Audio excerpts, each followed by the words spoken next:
Telugu Desam party జాతీయ ప్రధాన కార్యదర్శి నారా లోకేష్ ఢిల్లీ స్థాయిలో పట్టు సాధించారు. ఏపీకి భవిష్యత్తు నేతగా ఇప్పటికే హస్తినాలో ముద్రపడిపోయారు. అనేక మంది కేంద్ర మంత్రులు సైతం లోకేష్ త్వరలోనే కీలకమైన పదవి చేపట్టనున్నారని వ్యాఖ్యానిస్తున్నారు.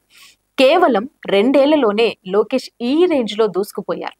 తండ్రి చంద్రబాబు రాజకీయ వారసత్వంతో పాటు ఎన్టీఆర్ లెగసీని కూడా ఒడిసిపెట్టుకుని తాను నాయకుడిగా ఎదిగేందుకు ఉపయోగించుకుంటున్నారు. ఇప్పటికే హస్తినాలో లోకేష్ గురించి పెద్ద స్థాయిలో చర్చ జరుగుతోంది. చంద్రబాబు నాయుడు ఇప్పటికే 4 దఫాలుగా ముఖ్యమంత్రిగా బాధ్యతలను చేపట్టడంతో లోకేష్ పగ్గాలు చేపట్టడం ఎంతో దూరం లేదని అనుకుంటున్నారు.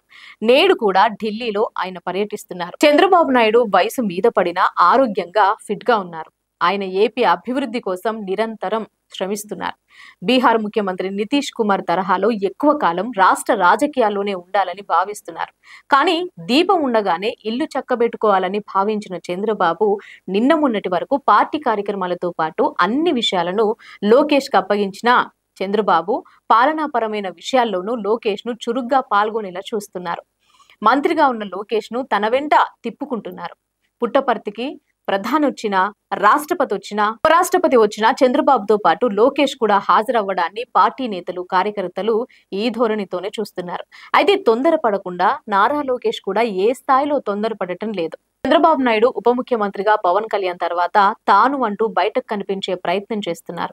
ఇక మరోవైపు రాష్ట్రంలో ఇప్పటికే పట్టు పెంచుకున్న నారా లోకేష్ ఢిల్లీ స్థాయిలో పరిచయాలు పట్టు పెంచుకునే కార్యక్రమంలో భాగంగా వరుసగా హస్తినా చుట్టూ తిరుగుతున్నారు.